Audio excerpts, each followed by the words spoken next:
Hello all, and welcome to Cousins Gymnasium on this unique Groundhog Day where quite fittingly we saw no shadow earlier this morning, promising an early spring and perhaps a shift in fortunes. Tonight we witness a fierce contest in the world of women's college basketball here as the Tufts Jumbos host the Colby Mules. It is a chilly February 2nd, but the action inside is truly about to heat up. My name is Zachary Miller, and I'll be taking you to the world of NESCAC college basketball tonight with my good friends and colleagues Max Druckman and Gabe Gonzalez. Jumbo's coming to this game with a record of 11-7, standing 3-3 in conference play. However, they're looking to bounce back from a heart-wrenching triple overtime loss against Middlebury, a game that did test their endurance and resolve. On the other hand, the Colby Mules come into this game with a record of 10 wins and 9, 2-4 in conference. The Mules, fresh off a victory against Connecticut College, just snapped a 5-game losing streak and are hungry for more, aiming to build on their newfound momentum. Tonight's game comes with a unique history attached. The Tufts Jumbos have dominated this contest, winning the last 12 encounters against the Mules since 2012. Moreover, Colby has not secured a victory at Tufts since 2009, a staggering 15 years, making tonight an opportunity for redemption and perhaps a chance to rewrite history. As we prepare for tip-off, the air is thick here in Cousins with anticipation.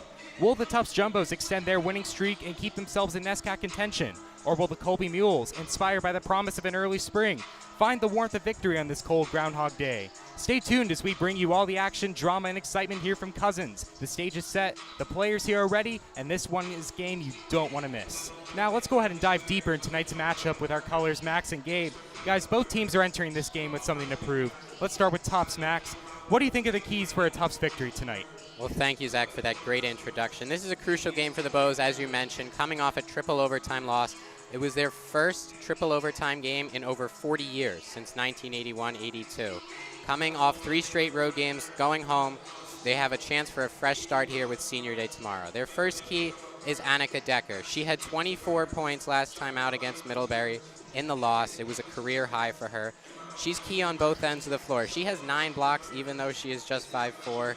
She has the most minutes on the team, highest assist average. She's key to what the Jumbos want to execute on the offensive and defensive end. Of course, we can't talk about Jumbos basketball without mentioning Maggie Russell. She had another successful weekend last time out, dropping 25 and 29. She's back on fire, averaging also a key 8.3 rebounds per game. And that's where the Jumbos and Colby differentiate. Colby gets out-rebounded by 0.7. The Jumbos out-rebound by 4.5 per game. The Mules' highest rebounding average is only 7.4. So a key in second chance points, the battle in the paint is key to tonight's matchup. Thanks, Max, for that. Now over to Gabe. Colby's coming off a morale-boosting win against Connecticut College last weekend. What do they need to do to pull off arguably an upset here at Tufts, something they haven't done in 15 years? Well, thank you, Zach. Max, pleasure to be here with you tonight for a very exciting game. For Colby, Olenek is a key player to watch tonight as she leads the Mules in both scoring and assists on the season. Additionally, Mordarsky is also an important player as she led the Mules in scoring with 15 points in their win over Conn College Sunday, with 3 steals and 4 rebounds to boot. Both of those players are going to be essential for scoring tonight. Additionally, Amelia Hanscom is the leader in rebounds for the Colby Mules so far this season. She's going to be essential for the Jumbos to stop in the paint and also for the Mules to get offensive rebounds going forward in their offensive possessions. Thanks, guys. So it really sounds like both of these teams have to build around some of their key players tonight, make sure they battle well in the paint, and get those scoring opportunities. We'll go ahead and cut it down here in a few seconds to Jamie on the court for the starting lineups and our national anthem.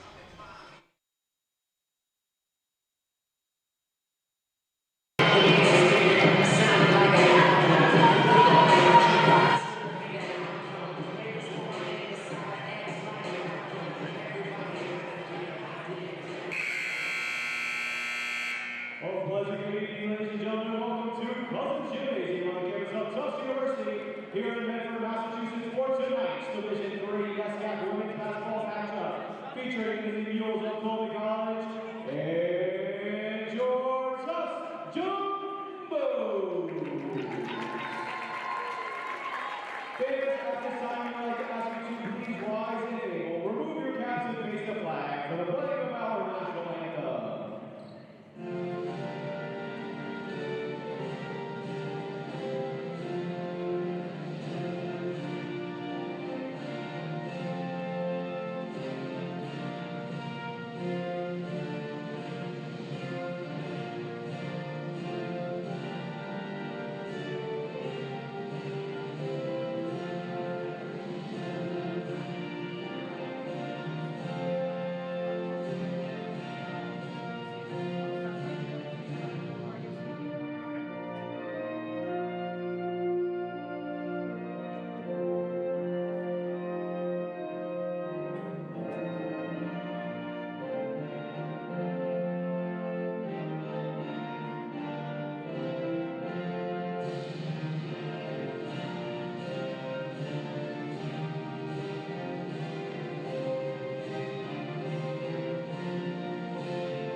Thank you. Now, this time, let us meet the starting lines for tonight's contest. Starting first, we got visitors, the Mules of Colby College. A 5'6" sophomore guard, sideline number 11, Ivan.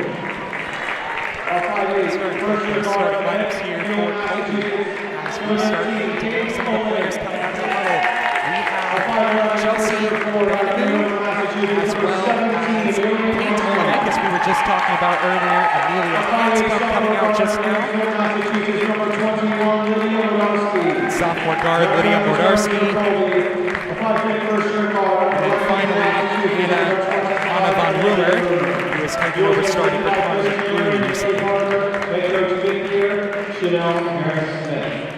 Now we're going to get to see some of our starting jumbos here come off the bench here as we get started tonight here in Cousins Gymnasium.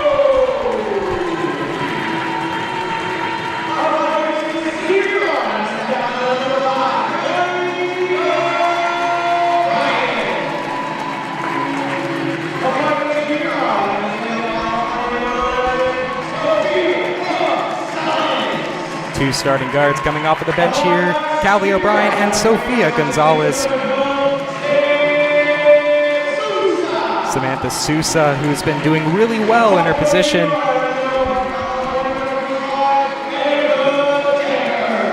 Annika Decker, who's really that impact player here for the Bows tonight.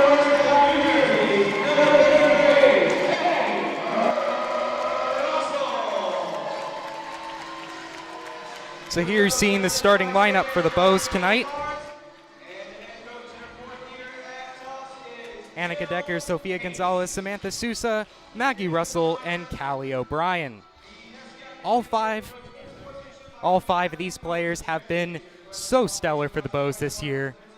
As we were talking about earlier, Maggie Russell truly the motor of this team, and Annika Decker really making an impact for the Bows in terms of playmaking, leading the team in assists. Sophia Gonzalez, a sharpshooter, leading the teams in three-point field goals, second in NESCAC for three-point percentage. As we go ahead and head to center court for tip-off.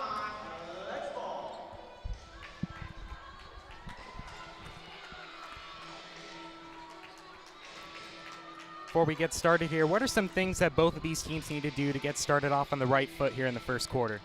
Yeah, I know on the Colby end, they need to do everything they did right against Conn College on Sunday. Keep up the scoring, keep up the rebound. That's what they need to do against this really tough Jumbos team today. Maggie Russell winning the tip for the Bows as the ball goes out of bounds here. It will go back to Colby. I think another key thing for the Bows is they give up an average of 13.7 free throws per game. Colby only giving up an average of 10.8.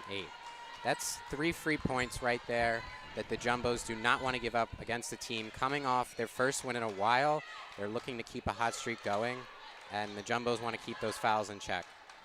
Some perimeter passing here as Begnabu ends up with the ball. Kate Olenek trying to drive in, and we already got an offensive foul here on Colby, so the ball will go back into the hands of the Jumbos as their first offensive possession ends up coming up with nothing. Yeah, not the best start there for Colby. Definitely want to cut down on that as the game progresses. You do not want to give the Jumbos anything here on their home court. Decker finding Maggie Russell in the paint. Travel called. Will go back to Colby. Yeah, a little bit of a sloppy start here for both teams, Max, I'd say. Yeah, you can definitely see both teams are tense, both teams coming out anxious, want to get a little under control, slow things down, and limit the turnovers. Benabu working his way into the paint. Comes up with the ball, and it's going to be Amelia Hanscom with the bucket, opening up the scoring for Colby. Yeah, and that was some really good defense there by Annika Decker, trying to punch the ball out, trying to get a steal. Just even better offense by Colby getting the bucket there. Callie O'Brien trying to find an open woman. Works her way left. Dives in. And can't find anyone open, and we'll have to give up possession. Ball goes out of bounds for Colby ball. Great defense by Benabu there. Did not let Callie O'Brien get an inch of space. Nothing to do but throw the ball out of bounds back in the hands of Colby right here. Yeah, we're seeing some top-notch defense early on in this game by both teams. Colby trying to extend their lead as Von Rumer will bring it back over to Mordarski. And that one will not even get close to the basket. Yeah, a little bit of an uncharacteristic shot there by Mordarski. She was so key to the win against Conk College on Sunday. Definitely expect more of her as the game progresses. Decker looking to get the Bows on the board. Passing over to Gonzalez for 3. Gets it in. That will open up the account for the Bows tonight. Sofia Gonzalez is this team's sharpshooter. She has 119 three-point attempts on the season, which leads the team by a country mile. It's great for the Jumbos to see her getting off to a hot start there. Olenek trying to get a layup in, but runs into Decker and can't get it off. It's now Gonzalez going the other way. Yeah, two of the best shooters there for Colby, Olenek and Mordarski, just unable to complete their first 2 shots tonight there for Colby. Gonzalez might go for 3 here. Pump fakes, goes for the layup instead, but only gets backboard. Fast break here for Abegnabu. Into the paint she goes and will get the layup. It's now 4-3 Colby. Great move by Benabu. The spin cycle, putting it on Callie O'Brien, goes up and gets an easy layup with the right hand. O'Brien passes over. Couldn't see the pillar there in my way, but Sofia Gonzalez will lose the ball there as she gets, will be a throw in here.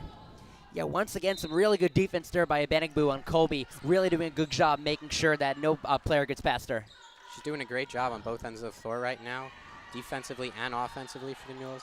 Gonzalez works her way under the bucket. Will pass with a bounce to Callie O'Brien, who doesn't get the layup off. It'll be a Benabu passing down to Kate Olenek. Also tries the layup, but only gets rim. Maggie Russell heading the other way now for the Bows. Yeah, some really high-octane coast-to-coast basketball here because both teams unable to convert on either end of the court. Russell takes a tumble as Annika Decker will end up with the ball. Trying to slow down the tempo a little bit up at the top of the perimeter. Will pass over to Callie O'Brien. Gonzalez on the perimeter looking for a pass. Can't find anything. She'll go into the paint. From the free throw line, will only hit the front of the rim. The Mules playing sharp man-to-man defense right there. They're not going to leave any lanes open. The Jumbos are going to have to create shots for themselves. Yeah, Benigbu really unfortunate there to finish on the layup there. Maggie Russell coming in on a fast break. Will shoot from the arc and will get the 2. A little further away than Maggie Russell would typically take that shot, but anything to get the Jumbos on the board here after a little bit of a cold start. Right from the 18-foot mark there to get Tufts back up on top, 5-4 with 6 minutes left in this first quarter. As we see some perimeter passing here. Ibenabu, who's had the ball a lot tonight, she's going to drive in again and will draw the foul. They're calling a traveling call. Actually, that's going to be a traveling call. Sorry about that. Yeah, really unfortunate for Benigbu as she had a fantastic layup attempt there. Gets unable to get past that, the foul. Yeah, for sure. I thought she drew contact there, but the referees saw differently and called a travel there as the Bows will get a chance to extend their lead. Yeah, a little bit of a late traveling call there from what I saw. Gonzalez working its way to a Boyle who's coming to the game. Gonzalez will get it after it bounces around on the rim.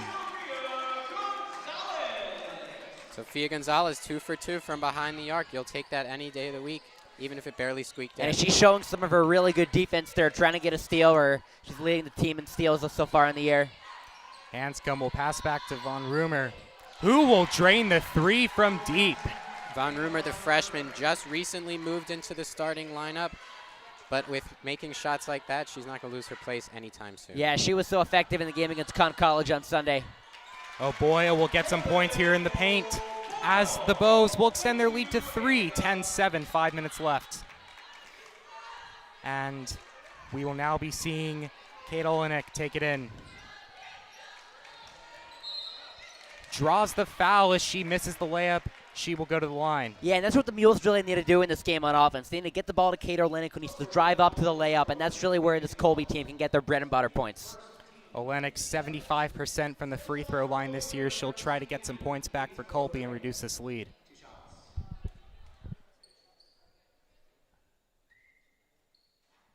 And we'll make that first one easily. Olenek, the Mules leading. Stecker goes into the perimeter. And a little too hard of a pass there by O'Boyle. Maggie Russell wasn't able to jump up and get it. It's going to be Colby ball. Yeah, definitely an unfortunate mistake there by Jumbos as they're trying to prevent Colby from getting back into a lead here. Vanaboo now looking to try to retake this lead. Looks like she was going for a shot, but will instead pass. Olenek now will not get it. Takes a tumble. Yeah, Annika Decker on the fast break. Sofia Gonzalez now. And will get called on a foul there. Hanscom will draw that foul, and they will go ahead and throw it in here to get the play resumed. Yeah, Hanscom for Colby's done a really good job all season long. She's their leading rebounder, really effective in terms of getting offensive rebounds in the paint. Decker telling people to move back. Swings it over. Finds Russell in the paint. And she will draw the foul. And that will go back to Colby. Another turnover. Both teams have a ton of turnovers early on, which is why we have not had that many buckets. Both teams like to keep that under control. Yeah, it's really unfortunate for both teams. You would expect them to be a little bit more focused heading into tonight's important game. We got some subs in. Nabua in now. Passes to Von Rumer. Makes another three. She's been hot tonight. Yeah, she's been really key for the Mules heading into tonight, Max. As we mentioned, just moving into the starting lineup, and now she's 2 for 2 from the field, shooting .345 from the field coming in. That's going to go up a lot early on. And Annika Von Rumer will take a foul there. That, I believe, is her first of the night. Looks like Callie O'Brien's going to come back into the game here for the Jumbos. Yup, that'll be Annie Espezi coming off there for the Bows. She's been really effective as a sixth player off the bench this year, Annie Espezi. Russell finds O'Brien back, directing traffic. Bryan finds Russell, who shoot a three and doesn't get any net. That will go for Colby. Yeah, Max, you don't see Maggie Russell miss too many of those shots often. Yeah, Maggie Russell is about 29% from the three, makes about 1 in 3 of those shots, but that miss was a little bit uncharacteristic. We'll see what Colby can do to respond here. Vanaboo passing to O'Brien, but stolen by Gonzalez, who leads the team in steals. She'll go ahead and slow things down as O'Brien takes it down. Yeah, she does such a great job playing aggressive defense for the Jumbos all year long. Been really effective in making sure the Jumbos are limiting opponents as much as possible. Decker looking for Gonzalez. Sorry, Callie O'Brien, my bad. Colby will grab the rebound as O'Brien will miss the layup. Olenek now coming down, going to try to get things started once again here for Colby, who's now leading by 2. Olenek with the handles. Makes Gonzalez miss. And will be Jumbo's ball. That's after the turnover. Yeah, it's 2 traveling violations by Colby just in this quarter here. Very unusual to see in a game like this. Exactly. Let's hope that both of these teams turn down both of those turnovers, get some more buckets on the board here, as Max was mentioning earlier. Looks like Maggie Russell has checked out. That's good news for the Mules, but bad news for the Jumbos.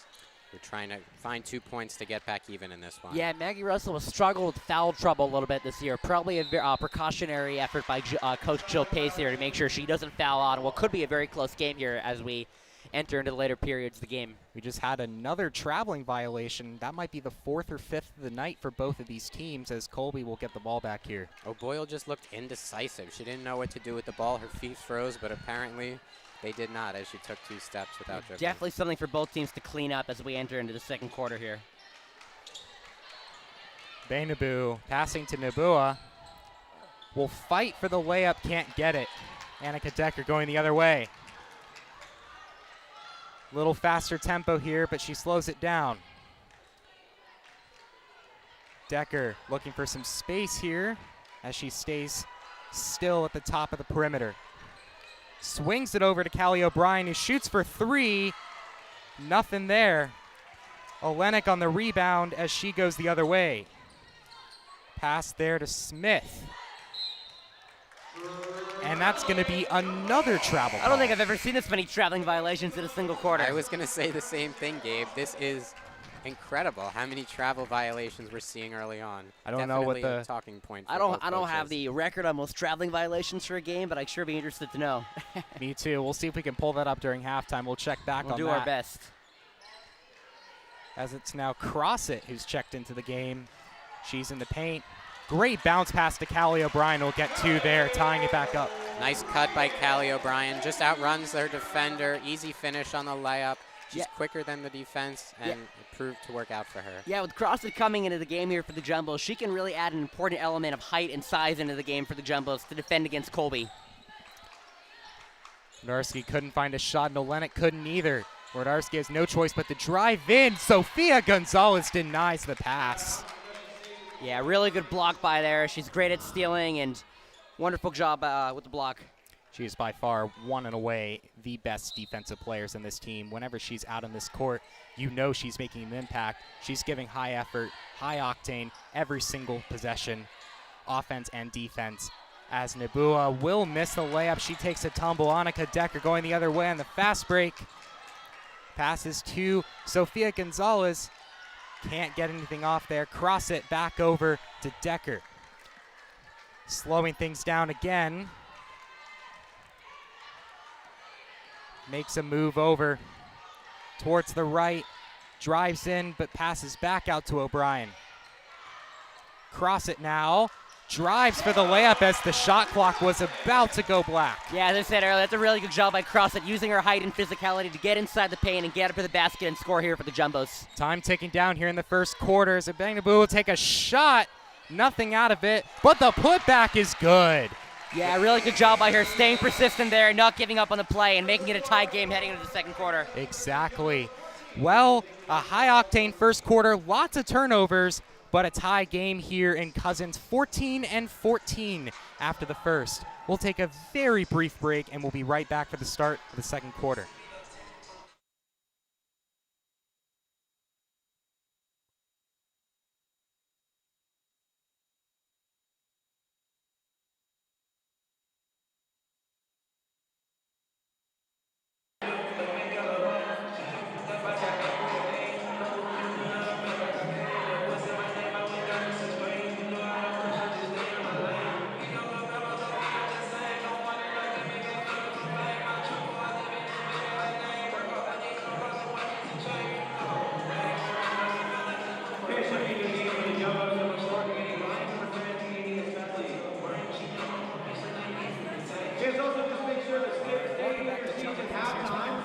Quarter here in Cousins Gymnasium started tonight, tied 14-14 here. Very interesting first quarter, honestly. Lots and lots of turnovers. Probably a record for traveling violations, honestly. But should be exciting to see how both teams come out of the second quarter. What are some things that these teams need to do improving off of that first quarter performance? Well, obviously both sides would like to limit the turnovers, but on the positive end, I think for the Jumbos, Sofia Gonzalez is 2 for 2 from three-point range early on. Obviously, we know going in, she's their sharpshooter, but when other teammates are not making shots, keep feeding her, and the Jumbos will keep getting on the board. Yeah, and I think from the Colby side, obviously Anna Van Rumor is 2 for 2 in the game, but other players like Olenek, 0 for 3, definitely needs to step it up as the game progresses. Exactly. Sousa is checked back into the game. Tries to bounce pass it to Decker, but it will be a jump. As no player came out with that one, it'll go back to Colby. Banabu, who I don't think has sat down so far today.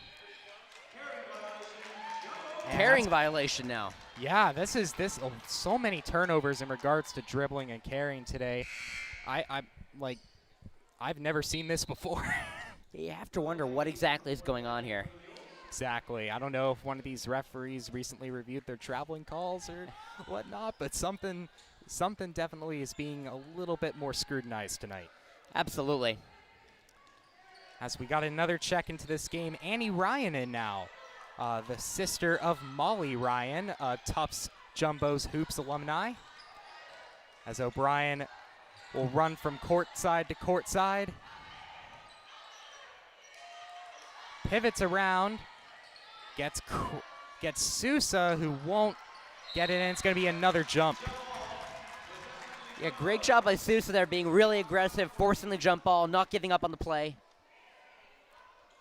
Exactly here, as we're going to go ahead and have Callie O'Brien bring this one back in for the Bows. Fake pass there, Annie Ryan in the paint will pass back out. It will be O'Brien again. And she will rim out, rebounded by Colby. That's going to be, I believe that was called a foul. Olenek, nice rebound through traffic. She's not the tallest member of the Colby squad, but certainly showing some great hops and getting boards early on, fighting through traffic, getting possession back for the Mules. Absolutely, showing how she can be so effective for Colby, both on the offensive with her scoring and also on the defensive end with the boards. Truly an all-around player. Got another check in here for Colby.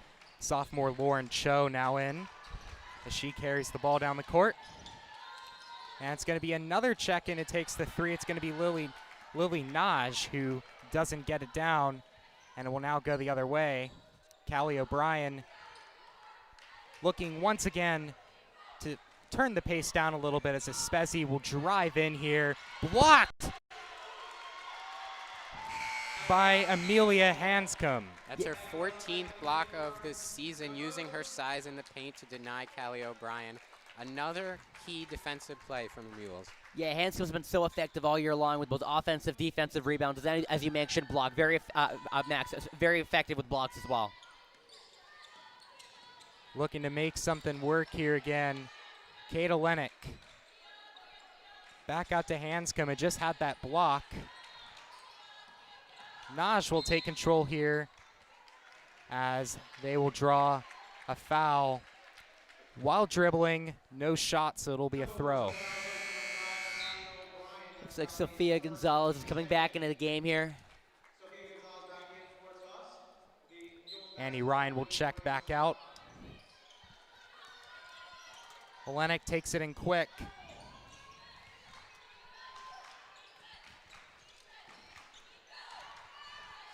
Back out to Mordarski here. She'll go for the layup and doesn't get anything, only backboard as Maggie Russell will take it the other way. Sousa with the long court pass to Gonzalez, who goes for three again, only hits top iron. Another rebound from Hanscom. She's winning the battle down in the paint. You would have put money on Gonzalez making that shot. She was wide open until she got the ball. Another traveling violation here. Very unfortunate for the Colby Mules. Yeah, no basket there for Hanscom as the ball will go back the other way. You could say it's like Groundhog's Day on this February Friday with all these travel violations. Yeah, I think you could. definitely could. Russell will inbound over to Decker. Will take it in with a pass out to Gonzalez. Shoots from mid-range, but will bounce off the back of the bucket. Yeah, unfortunate miss there for Sophia Gonzalez. She had a wide open flutter there opportunity, but just wasn't able to convert. Olenek facing some pressure here from Decker. Back out to Hanscom. Decker pushed out of the way as Olenek will drive in for two. Yeah, that's what Olenek needs to continue to do in this game. She was 0 for 3 before that shot. Definitely need to get her more involved in the game if Colby wants to make sure they can get a lead in this game and keep it. Talk about these high-octane players all the time in women's hoops, and she is definitely one of them, as Espezi will take the shot, and that will go the other way. Yeah, good job by Sophia Gonzalez, showing some really good defense there, trying to get the ball away, just wasn't able to complete the job there. Looks like that was an over-the-back foul on Gonzalez. You mentioned Olenek for the Mules. I like that matchup of her on Annika Decker, two of the most high-octane end-to-end players in the NESCAC going at each other. It's going to be fun to watch. Gonzalez now taking over Olenek here as Nabua will take it in. Faces some pressure from Paquette, who just checked in. No bucket there, as it will be an inbound foul, as Paquette will draw her first foul of the game after checking in. Yeah, not the start Paquette wanted coming into the game with the foul. Paquette leads the bench in field goal percentage. Will be interesting to see if she makes an impact now that she's in. And it's going to be Naj trying the mid-range shot but can't get it. It's going to be Russell now, as Gonzalez will miss by about 3 feet. But Paquette will get a really nice rebound and pass out to Russell. Can't get it the way. I'm sorry about that voice crack. Yeah, what a fantastic sequence of plays there for the Jumbos, with Paquette making a great save to keep the ball in play, and just unfortunate for Maggie Russell to miss the shot, but Gonzalez will get to the line here. Just all around great team basketball. Paquette putting her body on the line to keep it in. Gonzalez following up on Russell's rebound, even though she missed the initial shot, and she earns a trip to the line. Exactly. Gonzalez is 7 for 10 this year from the line, looking to potentially add some more points on the board, get this tied up. And she does just that.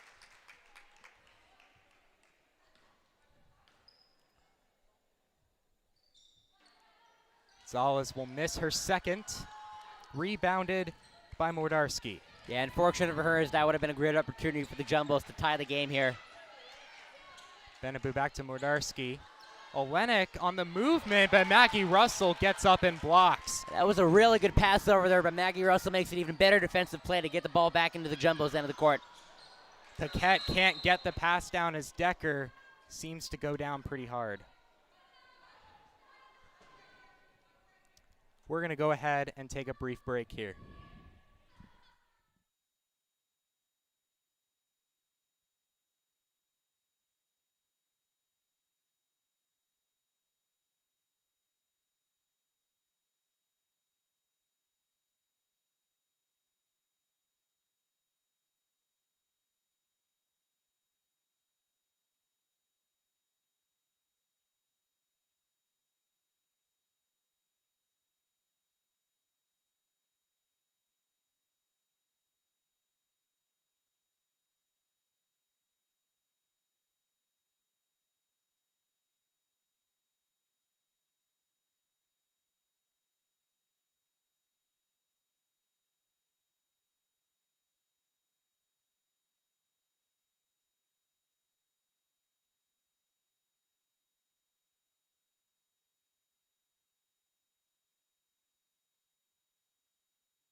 Coming back after this brief break here, as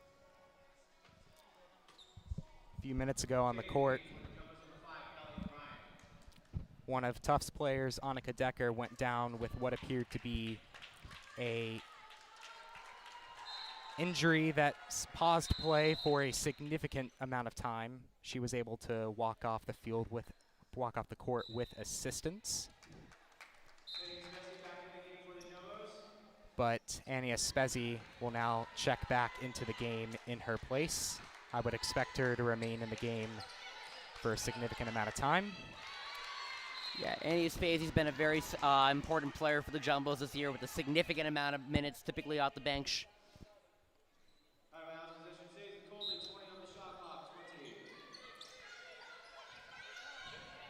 Olenek now inbounding to Abanabu, who will not get it, and it comes off of Gonzalez, so it will go back to a Colby inbound here. Yeah, Benigbu's 1 for 3 in the game so far. Very unfortunate on her part not to get a good attempt there. She has been all over the action, though, for the Mules. It's not for a lack of trying. No, she certainly has, both on offensively and defensively. Olenek will take a shot here and will bank that in off of the back of the rim for 3 points as Colby extends their lead to 4. Yeah, Olenek was 1 for 5 entering that shot. Great job for her to get the shot going now, and definitely not a sight the Jumbos want to see in this game. Russell driving in, trying to hook shot it in, can't get it. We'll go the other way, Olenek now. Moves in and will get a layup there on the move. Olenek with 1 goal on her mind there, getting the rebound going straight coast to coast to the hoop.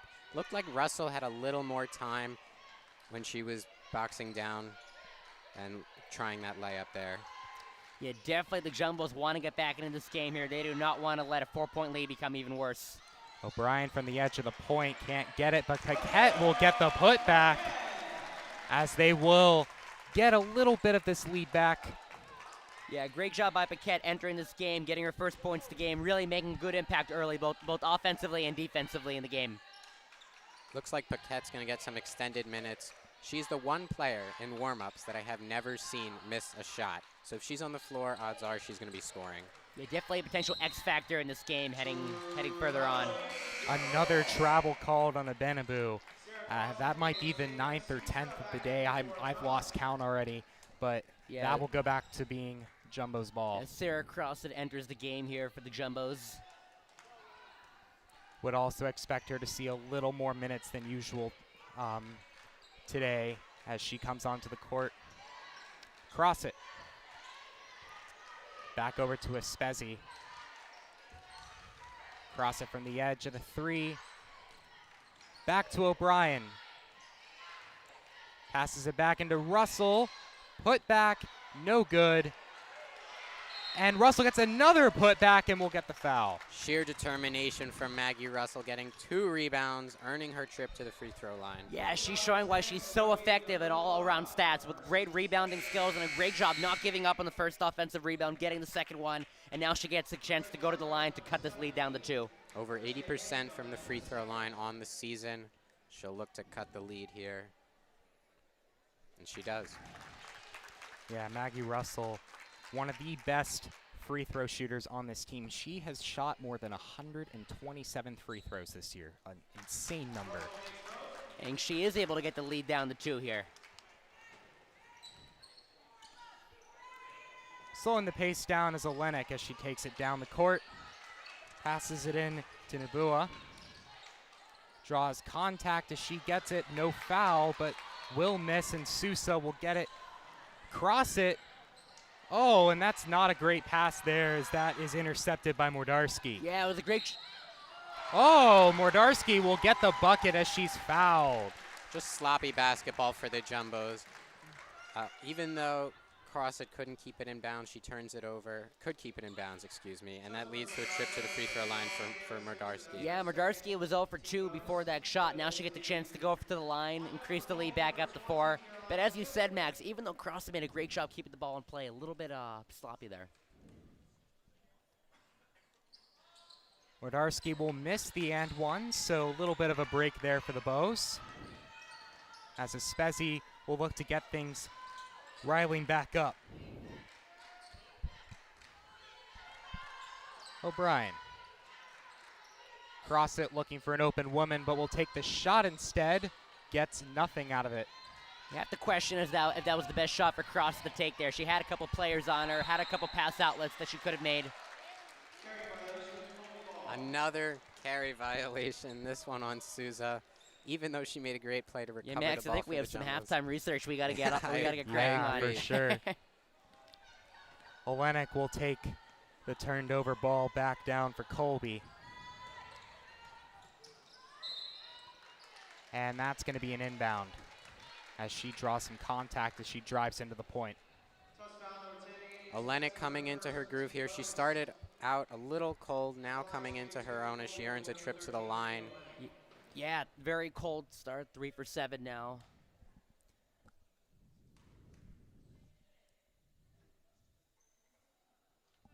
Olenek now 3 for 3 on free throws today.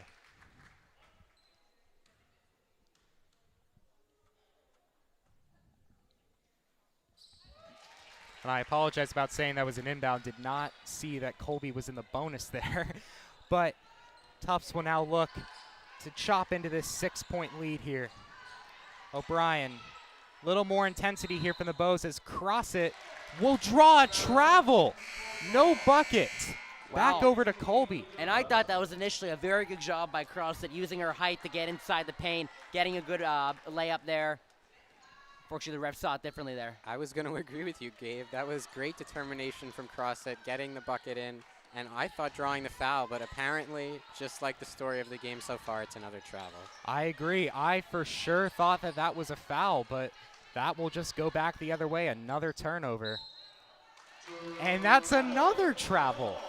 I'm thinking it's going to be a foul call either way, offensive, defensive, every single time. It's just a Yeah, travel. we've really been talking about that ad nauseum here, but it just keeps that happening over and over again. I just don't I don't even know. I'm sorry. Like, I'm just trying to figure things out as Russell will take a 3. Bounces off of the rim, and that's just gonna And be another turnover. I can't even describe Yeah, it. there were 2 different attempts there to keep the ball back in play. Just Jumbos weren't able to keep the ball in play there, and it goes back to Colby, who has a great chance to make the lead even further. Sophia Davis just couldn't put it in there, and now it's just going to be another opportunity here for the Mules. It's going to be Mordarski back up to Caroline Smith, who's checked into the game here. And Ebenebu's going to be denied at the bucket with a block as Espezi goes the other way. Sophia Davis looking for a woman to find Russell. Gets into the paint, gets Crossit, who finally gets a bucket. Yeah, it's really great court vision there by Russell, finding Crossit under the basket for the hoop. Nice move by Crossit to get open, beating Mordarski. I thought once the Jumbos slowed down the fast break that they were just going to draw out the shot clock, but a great move to get to the basket from Crossit. Yeah, Maggie Russell's first assist on the night. We'll be back over to Mordarski. Finds Caroline Smith. Will get Olewick at the end of the paint. Just a little too high in the arc there. Rebounded by Smith. Yeah, good offensive rebound by her, keeping the ball in play for Colby as we enter under 30 minutes here, 30 seconds in the second quarter. Exactly. We're about to see this shot clock go dark here in a minute. Olenek, as time winds down, will take 3. Doesn't get it. Shot clock now dark. That's going to be a foul. Another foul. That one looked like McGloon drew it. So it'll be another trip to the lines for the Mules. Yeah, a really good opportunity here for Colby to keep on extending their lead. Carter McGloon, who's now starting to come off of the bench instead of start, will take this free throw. She's 75% on the season from the foul line, and that percentage just went up as Colby extends her lead to 5. It was 9 for 12 before this today, as she will not make the second. Yeah, No shot clock here. 18 seconds left. Tufts down 5 going into the half. O'Brien looking to get some more points on the board before they go back to the locker room. Cross it into the paint to Russell. Will not get a shot off, but it is called a foul. You knew the whole time the Jumbos were going to look to try to get the ball to Maggie Russell to take the final shot of the half. That's what you do. You get the ball to your best player. And she pays their patience off with a trip to the line, drawing the foul. Freshman Stella Galanes will briefly check into the game before half for Callie, who will get a water break, as Russell will make the first.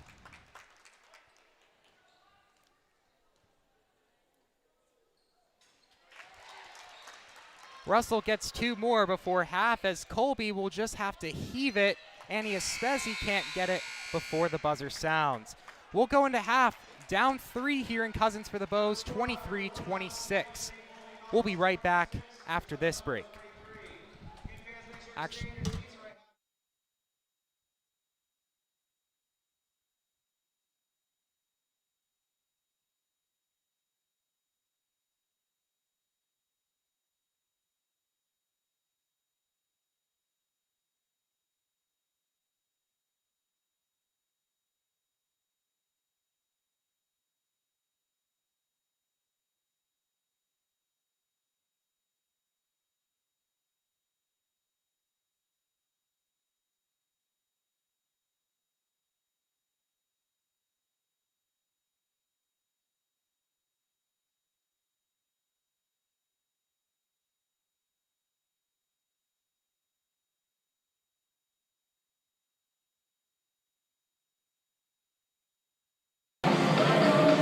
Ladies and gentlemen, please direct your attention to the board for a special presentation. On January 24, 2020, Tufts Volleyball received word from Team Impact that they had been matched with a new teammate, Bella Padilla from Cambridge, Massachusetts. Bella was officially drafted on October 25, 2020, but by then, the team was already inspired by their newest teammate that sparkled everywhere she went. Bella has been with the program through the tough days of COVID in one of the most successful runs in our program's history, including an Elite 8 and Sweet 16 appearance. Through it all, she has shown us that true strength, great resilience, and hope looks like. Now at this time, please direct your attention to the Jumbotron for a special video. Just wanted to let you know that our coaching staff works hard all year round, traveling the country, looking for a precise athlete and teammate that will embody everything that our two teammates just stated. And certainly you embody all of that. And you stood out as a must-have recruit from the minute we met you this past spring. We're so excited about this today. A long time coming, so we're so excited to all be here with you. Awesome. Well, congratulations, Bill. You're officially a part of our Jumbo family. Very excited to have you. I think having Bella as our team member is like a lost to us. These past 4 years have been so special, and to just have her on the sidelines through all of our games has been an amazing experience. She's funny, she's kind, she's outgoing, she's the best teammate we can ask for, and she provides so much strength and encouragement for our team. We've done so many activities outside of games and practices. We've done our quinceañera, our graduation, we've done morning decorating, bingo, and we really developed a great relationship with Bella in the last 4 years. The team event was super important, and it really showed us working in the community and how much Bella is valued as a teammate on our team, and how to impact has evolved in the Tufts community as well. We love you so much, Bella. We're so proud of you. Seeing you grow these last 4 years has been so special, and we're going to miss you so much, even though we know that we'll continue this relationship after your graduation. You're the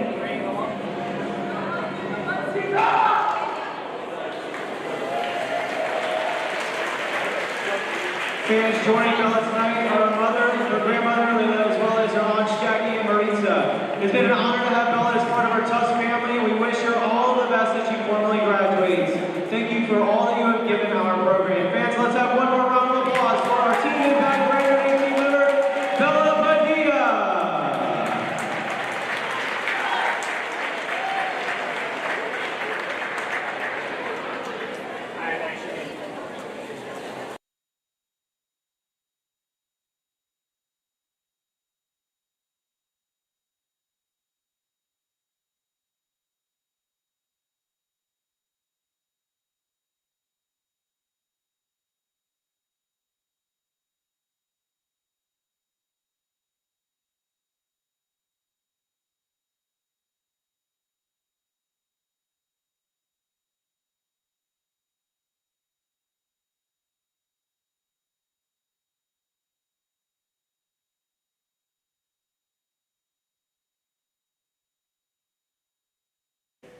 Callie O'Brien, Zavarian. Sophia Gonzalez, Flint Ridge Prep. Annie Ryan, Westwood High School. Sam Souza, the River School. All right, so now year 2 of being captain, what does the role of being a captain kind of have in the day-to-day? How does that influence what you bring to practice, how you mentally prepare for games? Yeah, I think I try to focus on being a good leader at practice just by being vocal and picking everybody up and staying positive during practice and during games. So I see my role as kind of making sure I'm being intense, positive, and competitive so that I can ask the same thing of everybody else. Yeah, so we've seen over 3 years now your role drastically change from being like a spot shooter your first year to now being a dominant point guard. How has the adjustment between those two very different roles been? Yeah, it's definitely been an adjustment, but I feel like my role honestly changes from game to game, and I try to just keep it simple as my role in each game is to do whatever I can to help us win. All right, so obviously in addition to being a star athlete, you're a very driven and motivated student. How do you manage those two very time-intensive parts of your life? Yep, I spend a lot of time at the library. I also get made fun of because I make a lot of to-do lists that are almost to the minute, but I think just trying to stay ahead of things like that and giving myself like weekly to-do lists is helpful to kind of manage both. All right, so Sophia, you grew up with a father who coached basketball at UC Santa Barbara and a mother who was a TV star. What was that experience growing up in such a very popular household? Honestly, I feel like I don't really have any siblings, so I feel like it was just very, very melancholy, very like slow on the day-to-day, but very cool to like experience the fact that like my mom's on TV and like her and taping and stuff like that. Also, both my parents are lawyers, so like no arguments would ever be won, and they still aren't ever won. Then with my dad, I feel like he was very excited that I took basketball, obviously, to be like my sport, and he was like very much a role model for me and like a guide in my earlier ages of playing basketball. So it was always fun to have somebody to like work out and do stuff with. So you're someone whose game is very much, as we saw from last year, putting up all those three-pointers, dependent on shooting. So how do you reset when the shot just isn't falling? That's a good question. I think I try to hone in on something like this year. I've been really into getting steals, and I think that, or getting tips on like defensive stops. So I think that like kind of propels me because, in a way, it's kind of like a psychological thing. If you could take the ball from somebody, like you're like, this is mine. So I feel like that kind of propels me in the right direction when my shots aren't falling. All right, can you talk about the factors that influenced your choice to come to Tufts? A lot of factors definitely influenced my choice. Coming here, I went to a lot of the camps, and the summer coming in, I met the team, and I really loved all of them, and what was really important to me was knowing that I would come into, like, they all treat each other like family, and they're all best friends, and that was really important to me. And also, like, the academics and the athletic side of it, it's both, like, really great. Awesome. And then what's kind of the feeling you have coming to campus, just knowing the reputation your sister had both as a player and as a fan? Well, as a fan, my cousin also played here, so I came to a lot of her games and my sister's games, and I just loved coming to watch them play. And it's very crazy now that I'm able to play with these girls and be able to play on in Cousin's gym and on the court. Who's been the most influential person in your basketball journey?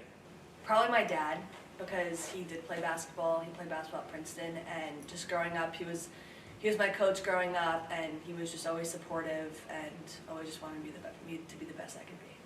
All right, so your first 2 seasons here, you averaged 2.3 points per game. This year, you're averaging 11.1. What is responsible for this giant jump? Well, I think I'm just feeling a lot more confident on the floor, knowing that like I'm on the floor like for a reason, to make an impact. I think like the mental side of the game is just as important as the physical side, and I think that like that's one of the biggest jumps I've made has been in my confidence and just like having the confidence to take different shots that I probably wouldn't have taken last year, and just like attacking every game head on. So you and Mallory have played together for a long time, played together in high school. What's the level of chemistry at this point?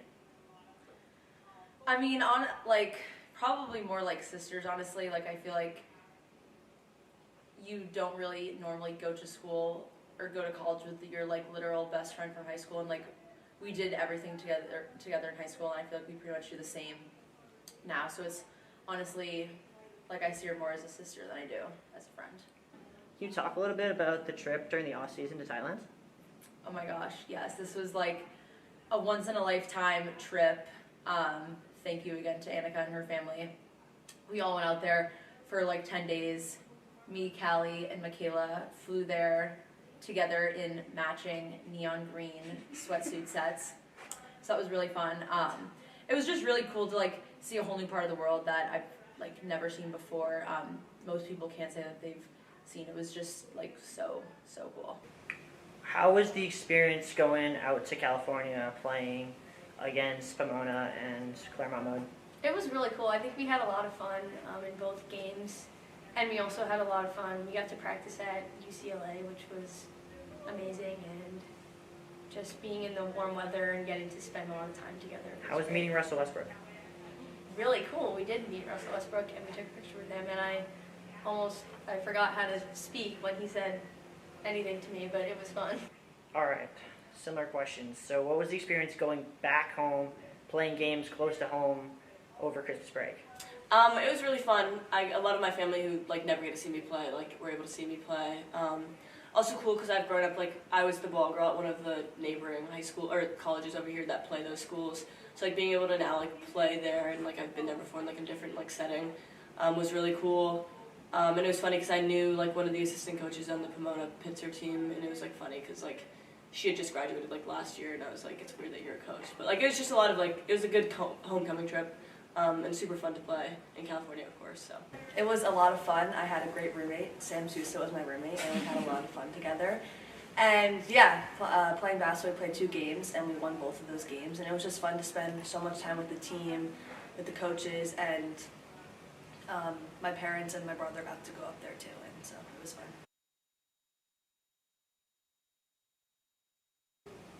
Honestly, despite the loss, I think our last game last year, just being able to play an Elite 8 game at home with that many people here supporting us was like an incredible feeling to just look up and look around at any point during the game.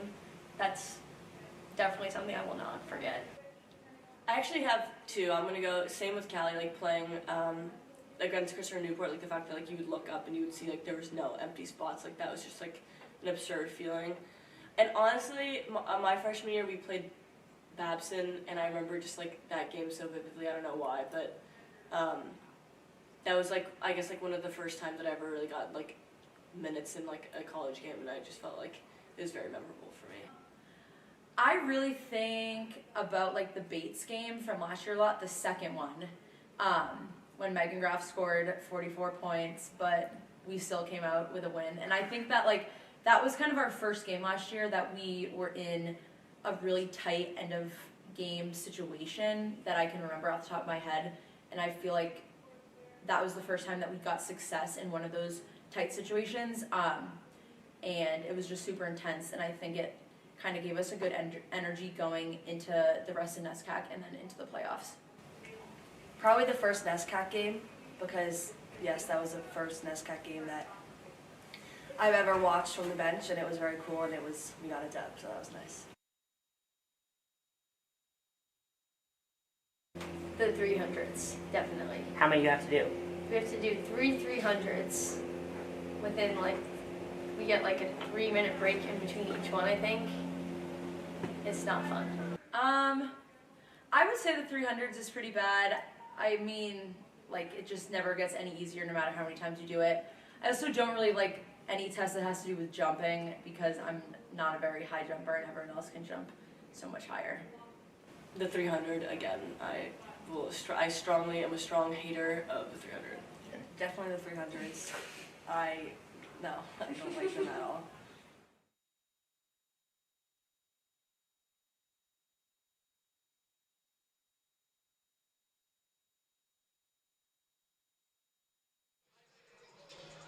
Hope you guys enjoyed some of those basketball interviews as we come back into the third quarter here. Jumbo's down 3. I'm joined for this quarter by Nick Dorr, who will be on color for this quarter here in Cousins. Good to have you here. Welcome on. Thank well, you, Nick, I appreciate it. Well, Nick, the Bows are down 3 coming to this quarter, and what will arguably be a very important half for them. What are some things that you think the team will need to do to get back in front? You were on the camera the entire time, so you saw everything. I think the Bows need to do a couple of things, the first of which is they need to find their rebounds and they need to maintain possession of the ball in the offensive third. And then I also think they just need to get shots to fall and hopefully see if they can change the momentum off the Colby side and move it to their own. Exactly, and Colby, on the other hand, is in a good position. As you mentioned, had some great momentum. What are some keys and things they need to carry over into the second half to see this out? I think Colby definitely needs to keep up the momentum and keep the shots going. They've done a good job of winning boards and, you know, keeping the momentum on their side, and I think that's something they should definitely continue to do in the third and fourth quarters. Exactly, Nick. I 100% agree with you here as we get back started here in Cousins Gymnasium, as Colby will get things started here in the second half. Von Rumer coming back in. Inbounded to Abanabu.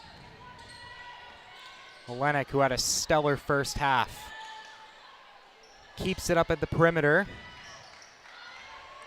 She'll take a shot from mid-range, and we'll get scoring started here in the second half with a 2-point shot.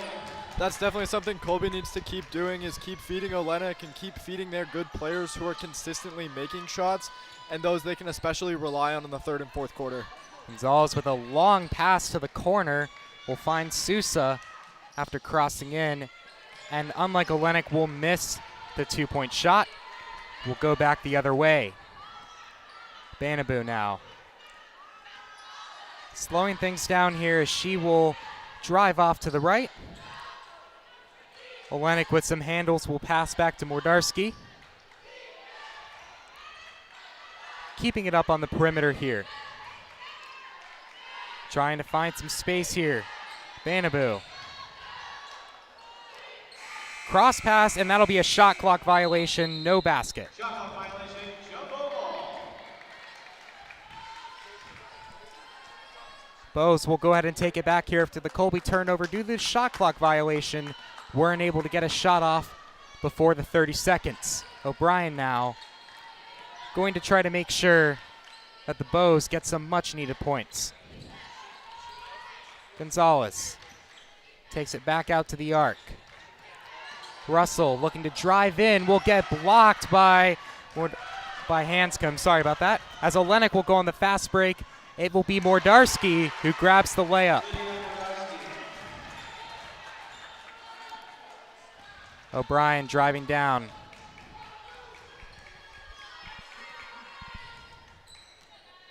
O'Brien into the paint.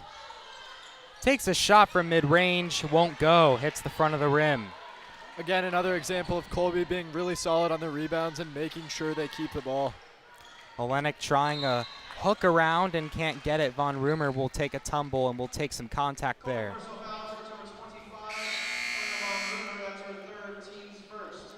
She'll draw her third foul of the day after that. Abanabu comes out of the game, and Von Rumer, it'll be coming in Carter McLoon, as well as Lauren Cho. O'Brien staying solid at the top. Sousa can't find a pass in the paint, will keep it on the perimeter. Drives up and in for 2. Great shot from mid-range for Sousa. That's solid to keep Tufts within it and, you know, keep the game within a section that they can actually come back from, especially now their leads. The lead for Colby is only down to 5 points.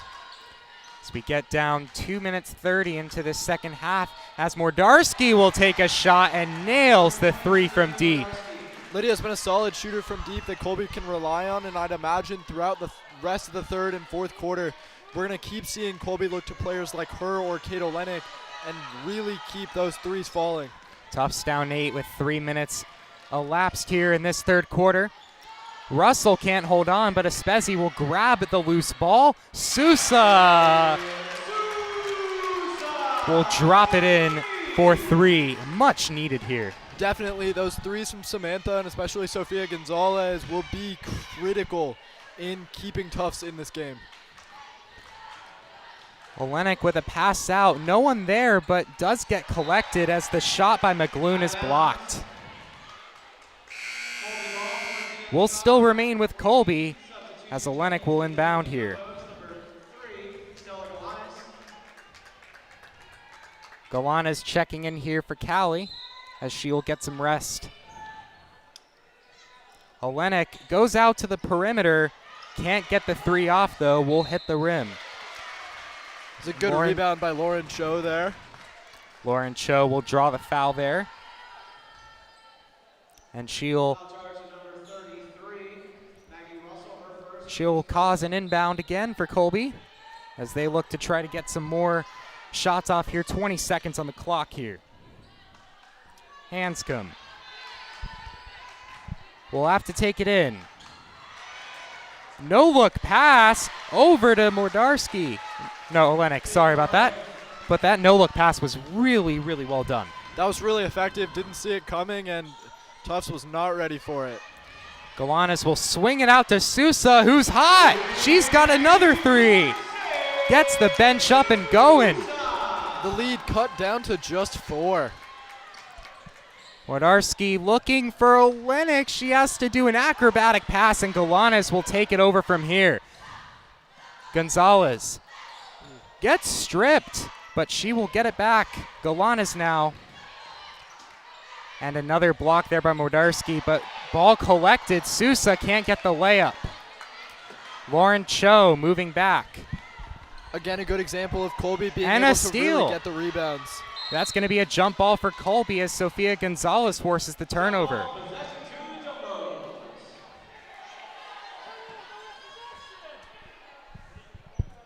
Some fans here in Cousins unhappy with the call, but as we go into a timeout here, I thought that was a pretty clear jump ball. I thought so too. Ball was on the ground. Players were on top of it. So we see the cheerleaders coming out. Colby here came out leading by 3, now leads by 4. At one point was leading by about 8 or 9. Tufts clawing back to where they were with about this third quarter halfway done. What does Colby need to do to make sure that they see this out here now that we've seen a few minutes of play? Colby's got to stop those threes from going in. They got to shut down shooters like Samantha Sousa or, for example, Sofia Gonzalez, and then be able to really be effective in the paint when it comes to shutting down players like Maggie Russell. How can Tufts keep up this really good perimeter shooting, especially by Sousa, who's nailed 2 threes so far in this quarter? You know, we've seen good perimeter from Tufts, and we've seen that they can play the ball inside and then flip it out to open players on the outside, and that's definitely something that they're going to have to keep doing, hopefully finding different spots around the perimeter so that it stays original and Colby doesn't shut it down. Sousa leading the team this year with 44% from 3, and you can see why after that as Maggie Russell will check out here. Paquette now in, and will take over the paint duties here on defense. Mordarski back over to Lauren Cho.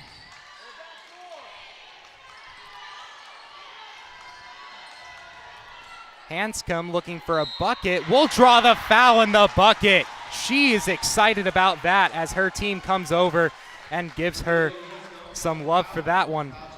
Really solid spin move, too, to get around the outside near the edge of the paint and then be able to turn it in and put the ball through the net.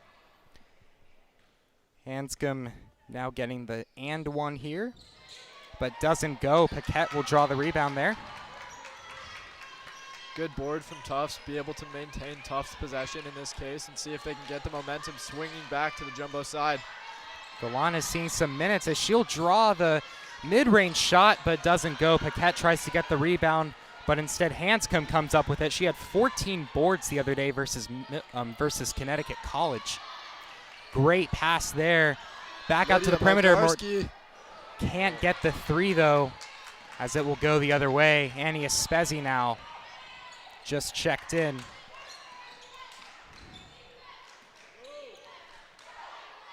Galan is back over to Paquette. looking to set up a play here. Galanes driving in, will take the layup and gets 2. There found the opening between the help side defense and was able to put that in. That's going to be big for the Jumbos as they cut the lead down to 4 and see if they can get the momentum going. Tufts will foul again on defense. We'll get Mordarski to the line. Mordarski is only 58% from the free throw, so if you want to foul someone on Colby, that's who you're going to foul right now. That might be the guess, but regardless, Tufts needs to cut down the fouls anyway. They're going to hurt them, especially in the fourth quarter. Mordarski will get nothing but net on that first free throw. Will she go 2 for 2? And she will. Great work there to get 2 more for Colby. Galanes will look to get things going again. Pass back out to Sousa. Gets a little contact there and will draw a foul. She'll go to the line here. We'll get 2 points off here, hopefully. She currently leads Tufts in free throw percentage. Oh, I heavily apologize about that.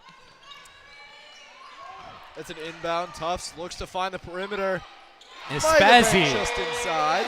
Espezi will get the shot off. I think that was 2, but a deep 2 and a good one at that.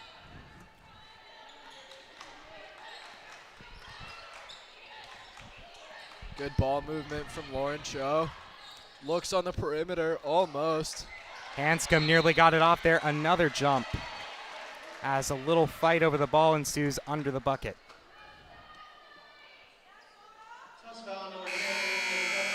Will be called a foul.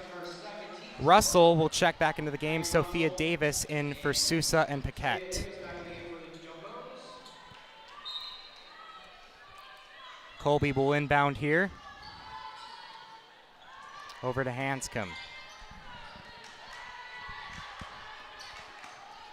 Kato Lennick looks for it, passes inside. Oh, behind the back to the perimeter.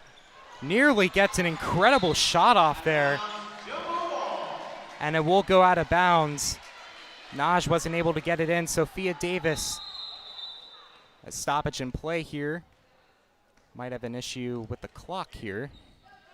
Would that have gone in? That would have been a really stellar connection between Kato Lennick and especially Lydia on that outside perimeter. Exactly. We had a little bit of an issue with the clock here. We got that sorted out. O'Brien now to Davis. Over to Espezi. Davis with a great pass into the paint to Russell.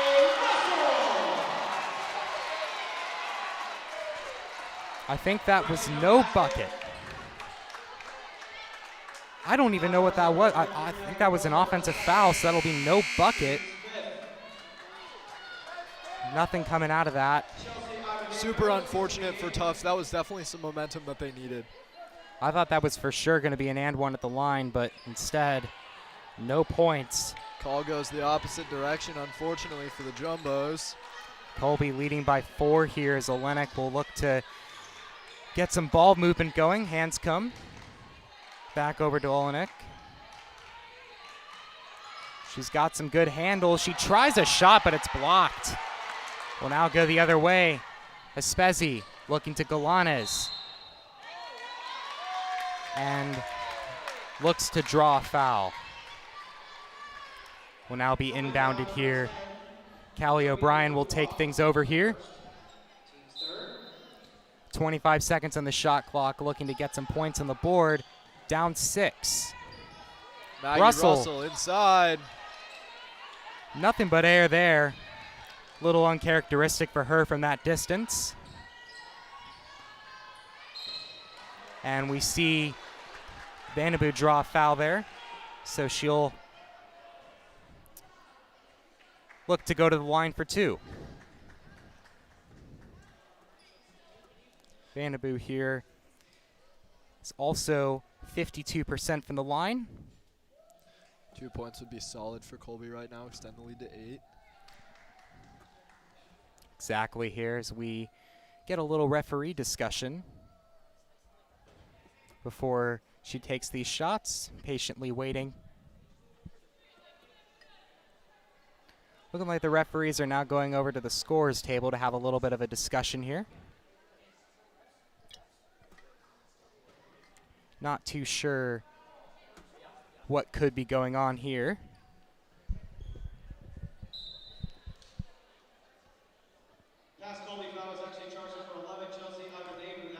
Looks like they were talking about who the foul's going to be charged on. But I believe it will still be a Benaboo at the free throw line.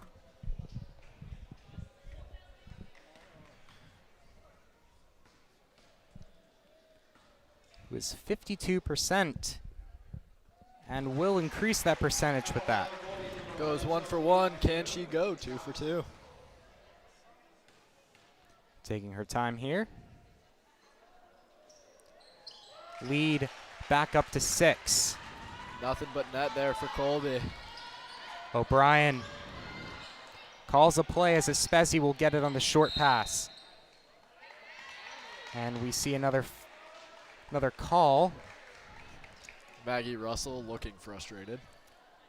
Definitely agree. These referees today have been having a lot of calls today. Lots of travels in the first half and some offensive and defensive fouls being called heavily today on both teams. Lots of turnovers being caused by that in the first half. Galanes will pass into the point to Russell. Davis will draw the foul and will go to the line. Kate Olenek looks confused. I think she thought that was more offensive, like she was taking a charge, but instead Davis will go ahead and try to get this lead back to 4.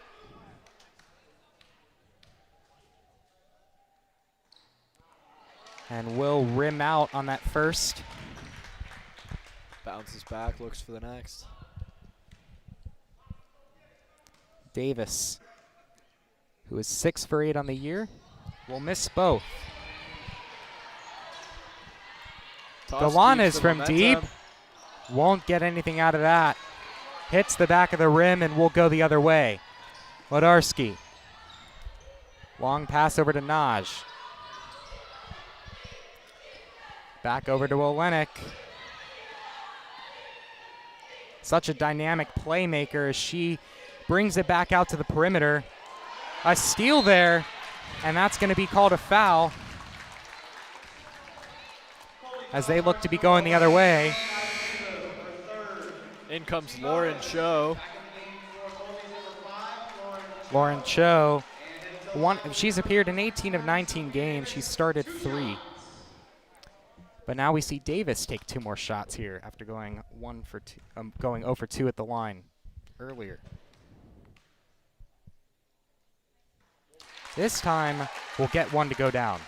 Can she go 2 for 2?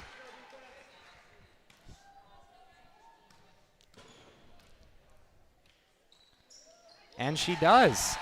Good way to bounce back from going 0 for 2. As she now, this time around, reduces the lead to 4. Definitely keeping Tufts in this game and keeping the game attainable for them. Something they definitely need to keep doing in the 4th quarter. Nabuna trying to get the pass, but was a little bounced around. A good block and steal away by the Bows. Great way to force a defensive turnover in this type of situation. Russell drives into the point, will draw a foul, and will go to the line here. Both teams now in the bonus. Team bonus. Substitutions into the game for the Jumbos. Number 11, Sophia Gonzalez. Checking for the Mules. Number 17, Amelia Hanscom. Sophia Gonzalez checking back into the game here. Russell, 2 shots. Russell, not enough power on that for that first shot.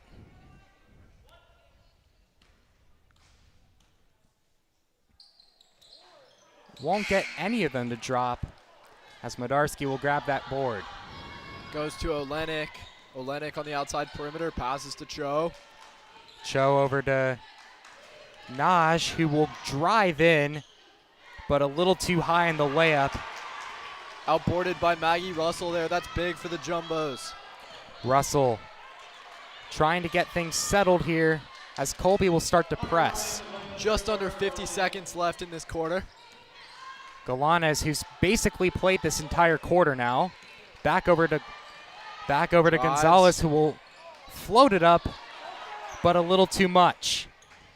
Definitely a good example for Colby that they've learned their lesson when it comes to finding the rebounds, and clearly definitely something they talked about during halftime is finding the rebounds and making sure the ball stays in the Colby possession. Olenek will let this clock drop down a little bit. 18 seconds left, 11 on the clock. Looks outside to Cho, back to herself, drives in. And will draw the foul in the bucket. Olenek hyped up with her team. She'll go to the line for an and one.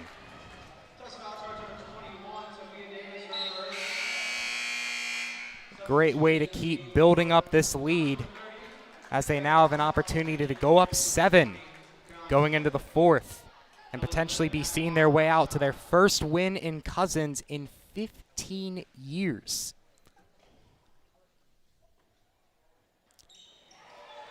And we'll hit iron there. Gonzalez. By the Joes. Shot clock dark. Gonzalez fouled. Gonzalez will go to the line. Gonzalez this year, 7 for 10 from the line before this game. She's been a very talented shooter this year for the Bows, has been for the 3 years she's been here. She will make that free throw. Gets the first one, nothing but net there. As you say, can she make 2 for 2? She does. And the answer is yes. Brings the Bows again back to within 4. 5 seconds left here as Olenek will drive, try to get a few more points up. Will fall to the ground, and the buzzer sounds in Cousins. Colby up 4 as we go into the fourth quarter. Nick, thank you so much for joining me on today. Really appreciate it. We're going to be going back to having Max and Gabe back on the mic for this fourth quarter. We'll see if Colby can see this out. We'll take a brief break. Of course.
Who's starting?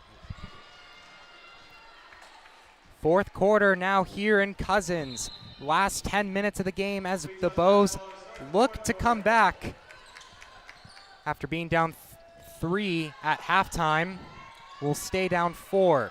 Gonzalez shot immediately taken out of the break, and that will still be retained by the Bows as the ball touches a Colby player before it goes out. Yeah, I think it's what a lot of us expected coming into tonight's game. Very tight game entering the fourth quarter. Two hard teams going at it. Can already see the tempo being upped. And we already have a foul called on Hanscom as she was doing some work in the paint. Yeah, it's the pressure being aggressive as Hanscom is in the paint, being good job offensive rebounding, defensive rebounding. Tufts will run that same play out of the inbound. Cross it. Can't find a shot in the paint, and it'll be Callie O'Brien. O'Brien wide open. Crosset was swarmed once she got the ball. O'Brien took a step, took her time, and made the shot. Now it's a 2-point Yeah, game she's here. in a quiet night on the night. 1 for 7 heading to that shot. Definitely not someone the Colby Mules want to get going in the fourth quarter. Hanscom now looking for Olenek. She's been absolutely stellar tonight. Yeah, their leading scorer. Lauren Cho floats it in for 2. We'll get some points back for Colby, and we'll keep this lead at 4. Lauren Cho fell out of the starting lineup earlier this year with that influx of first years that Colby had, but she's still the leading minute getter off the bench for the Mules, showing why there. Yeah, 1 for 1 in the game. Definitely someone to watch out for.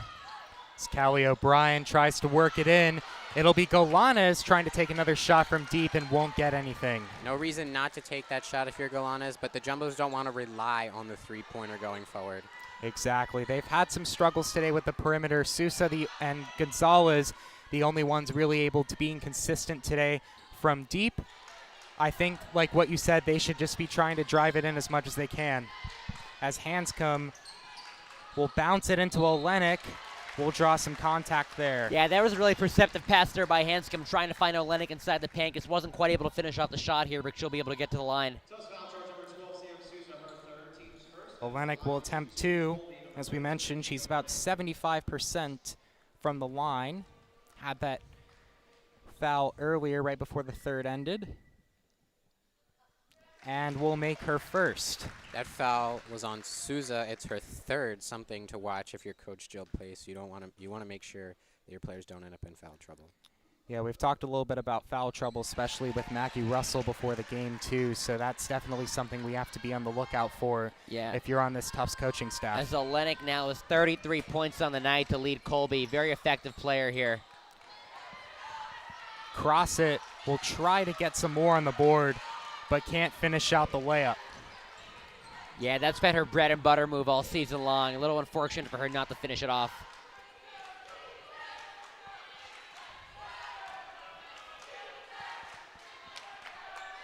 So we see Olenek trying to add to that point total, as Gabe just mentioned. Olenek trying to look for someone in the paint.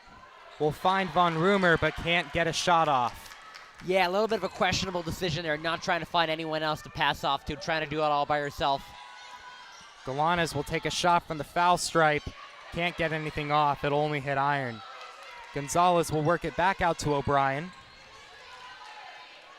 Tries to get everyone reset. O'Brien off her back foot. Can't finish out the mid-range shot, but Crossett gets it back. Also gets out, but that will finally be rebounded by Olenek. Yeah, you saw some great rebounding there by the Jumbos. First Gonzalez, then Crossett getting the rebound. Definitely something that the Jumbos definitely need to continue in the game, Max. Crossett has had no shortage of opportunities going up, but she just has not been able to convert when in the paint, and those are valuable points the Jumbos are going to need. This lead is grown back to 6. Lauren Cho working it back out to Olenek, and finally Mordarski. And she goes down hard after being dispossessed, and I believe a foul was called there. Yeah, it seemed like a pretty fairly given foul there. She definitely did fall to the court pretty hard. And she will go to, that will be an inbound, as Olenek will look to get a play off here. 15 seconds on the clock. Cho back out to Hanscom. Hands it off to Olenek, and this time will get fouled. Yeah, they've just been a foul machine in the last couple plays there. They just cannot play tight defense and keep the ball in front of them. No bonus here, so it will be another inbound, as will be about 20 seconds on the shot clock, I believe. Olenek works it back over to Hanscom.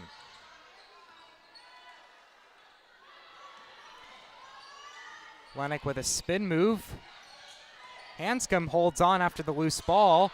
Mordarski will get a 3. A great shot there from Mordarski as a timeout is called on the court. Jumbo's their own worst enemy there. Two times they let the Mules inbound the ball in their own territory. Mordarski capitalizes with the three-pointer. Something I'd like to point out there. The Jumbos have switched Sofia Gonzalez onto Olenek in hopes to slow her down. She was previously being guarded by Galanes. Gonzalez, as we know, is the Jumbo's best defensive player. So look for that matchup to get a little more tense down the stretch here. Absolutely, Max. I think Sofia Gonzalez is definitely the type of player that can really frustrate the opposing team's best scorer. So definitely something that the Jumbos should try as they try to cut into this almost double-digit Colby lead. 100% agree. Gonzalez has had 35 steals on the year coming into this game, a really impressive number, one of the top in the NESCAC, and she's really established herself as an all-around defensive prowess on this court. Looks like Folliard is checking in and will inbound here. Back over to Galanes, who seems to be taking most of these minutes as a guard here. Will be Folliard passing to the paint. Russell tries to get the putback. Can't. Ball's on the ground loose. Folliard will collect. Great job by Folliard, really asserting her presence on the court here. Galanes directing traffic. Will go right at the 3 line, but does bounce around. Gonzalez collects the loose ball. Russell now trying, hits the front of the rim. Sousa tries, but is blocked. About 4 shots there, 0 points coming out of it. Hanscom with a great defensive effort getting the block. Like we said earlier, if you're open, it's okay to take the 3, but when you're down 9 points, just over 5 minutes to go, the Jumbos do not want to see 2 3-pointers shot in a possession. Yeah, Max, they can stand to do everything they can to prevent points and score points at this point. It's not your highest percentage shot with the game on the line. Not the best decision at this believe time. we just got a technical foul assessed on Hanscom. So Maggie Russell will go to the line to take some technical free throws. Yeah, good opportunity here for Maggie Russell to cut into the Colby Newell's lead. Don't know exactly what happened there, but there was a lot of discussion among the referees after that blocked shot. So wasn't sure if something happened there. It's not the first time we've seen something new today. Exactly. Maggie Russell makes both the free throws, cutting the lead down to 7 as we have elapsed about halfway through this 4th quarter. Colby might be starting to see out the unthinkable, their first win in Cousins in 15 years. So, you want to guess what year I was in last year that Colby won? Were you in 1st grade? Actually, no. I was in kindergarten the last time Colby won on this court. I got you beat there. I was in pre-K. Yeah. Just gonna throw that out there. Some super young memories here. I mean, well, I got you all beat. I was in 2nd grade. Yeah, I'm at this rate, like some of our audience members at home might not even have been born the last time this team won here in Cousins. So quite right about that one. Just face it, we're old.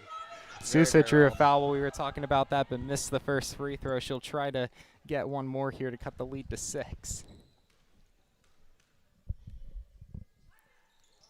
Sousa redeems herself. It's now a 2-possession game again. Exactly. Wardarski back over to Lauren Cho. Olenek, Galanes back on her now. Von Rumer will find Nabua. Von Rumer with the deep shot. A little off to the left, won't go. Russell now.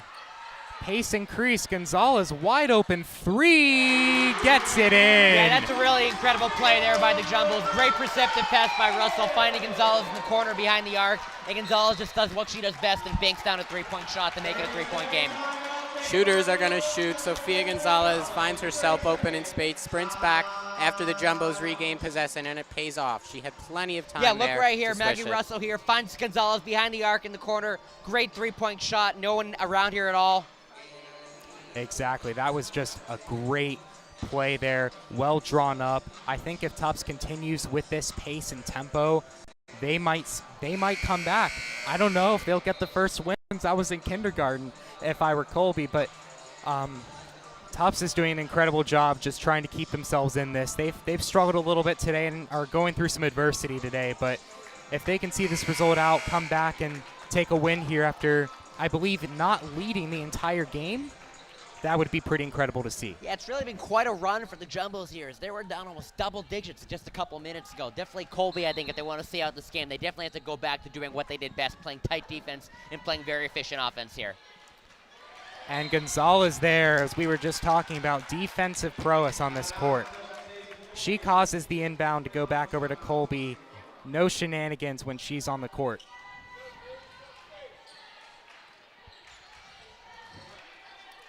Lauren Cho working her way back out to Von Rumer. Cho again, and gets blocked. Denied.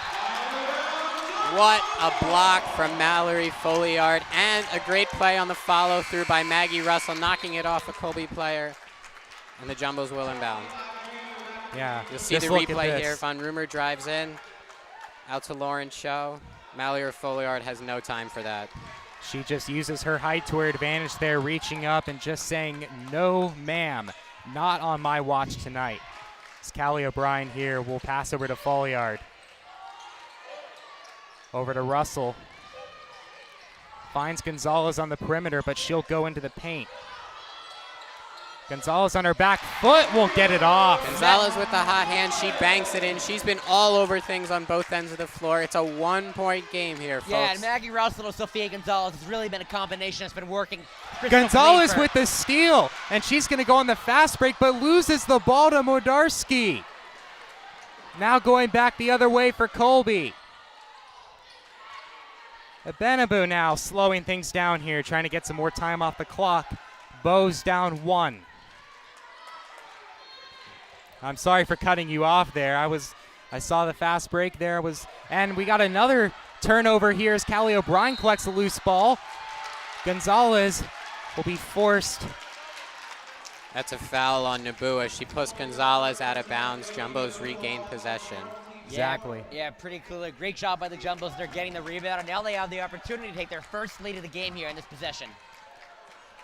They have led for 9.6% of the game, actually, which is not 0, but it's still not a sizable margin. No, not 0. I misspoke there. But I don't believe they've led since the first quarter, if I'm not mistaken. So as Nabua will grab that rebound, beating everyone to the basket, will draw the foul under the basket. Nabua had no intention of slowing down, beat 3 Jumbos to go up.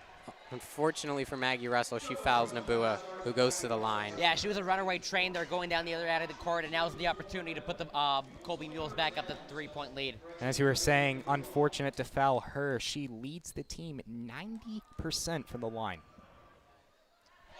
She showed why there. That's a pretty unique free throw motion. Looks like she almost shoots it with one hand. Yeah, I don't think I've seen that one before. Yeah, but it works. If it ain't broke, don't fix it, right? Absolutely.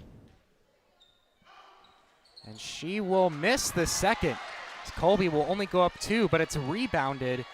So Colby will have a chance to add even more points on the board here. Yeah, this is a bad mistake here by Tufts, letting Colby get the ball back. They also draw more of the clock down. Exactly. Not something you want to have. 5 seconds on the clock here. Von Rumer for 3. Hits the rim. Gonzalez rebounds. Very important board to get. Who else but Sophia Gonzalez coming in clutch right again? Absolutely, both offensively and defensively here. O'Brien just trying to find something that will work. She'll choose to drive in.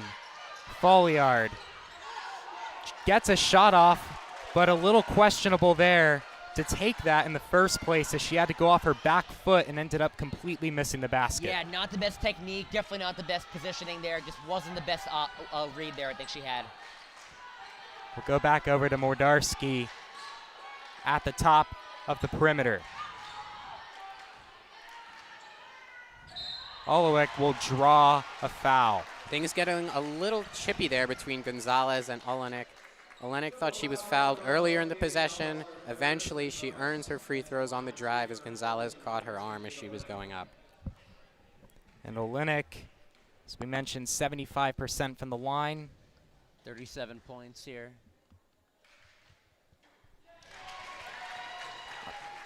That's minutes, Gabe. I'm sorry. I was about to be like 37. She's good. She's not that good. Misspoke there. That would have been incredible if she had dropped 40 here tonight. My apologies for that one. But she has 21 tonight. Yeah. Here. She just crossed the 20 mark here, and the leading scorer on the court for both teams. Gonzalez will take a deep 3. And a foul is called here. just to the left of the paint. Maggie Russell setting a screen there, absolutely trucked the Colby defender. Gonzalez took the open shot from the elbow. Unfortunately, it doesn't go. Now this is a 2-possession lead again. Jumbo's momentum has slowed down a little. They have to regain their momentum, and it looks like Colby's going to get some free throws here. Yeah, it'll be Mordarski going to the line here for the Mules. 58% this year from the free, as she will drain the first.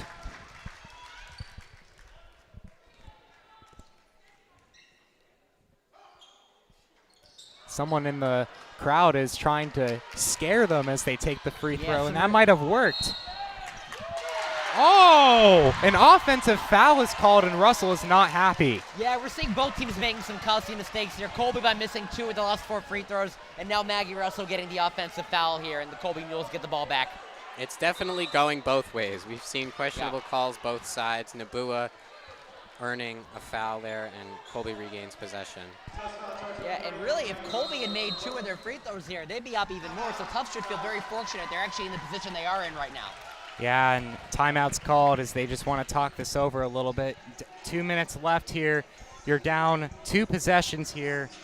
What does Tufts need to do to try to make sure that they can get this lead cut down to either a tie game, send it to overtime, or come out with the win?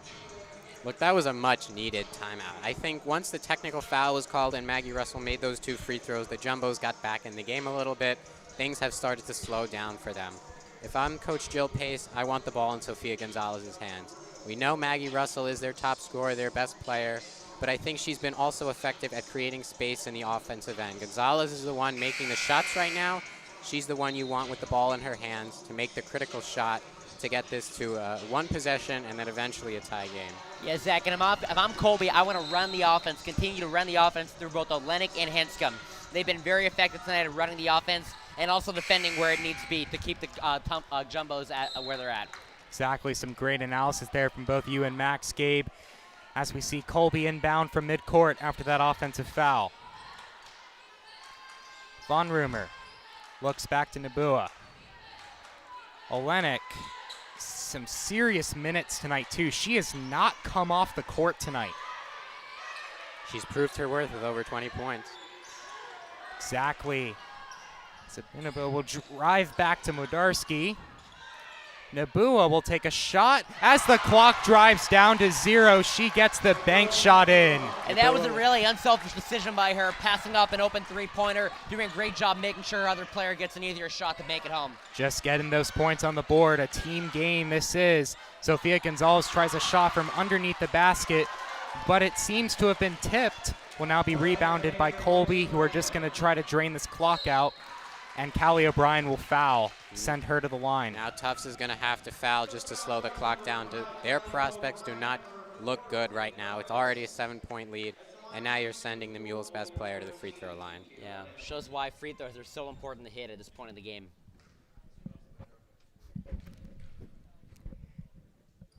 Olenek makes the first. No this is surprise now there. An 8-point lead for Colby with 1 minute left in this game. We're back to where we were earlier. Colby leads by 9 as a timeout's called. Yeah, this is a really bad place for Tufts to be in here. You just got to play the foul game, make the shots when they're open to you, and just hope that Colby misses free throws at this point. Exactly. What went wrong there? That the Tufts Jumbos were up by 1. We're nearly down just by 1 point a few minutes ago, and now they're down 9.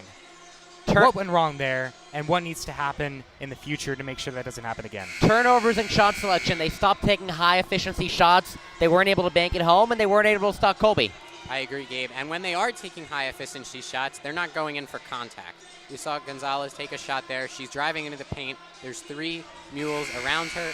She can get to the line. Instead, she falls backwards off her back foot, makes the high percentage shot a low percentage shot, and ended up being air balls. So when you do get the ball in high percentage areas, you do want to convert.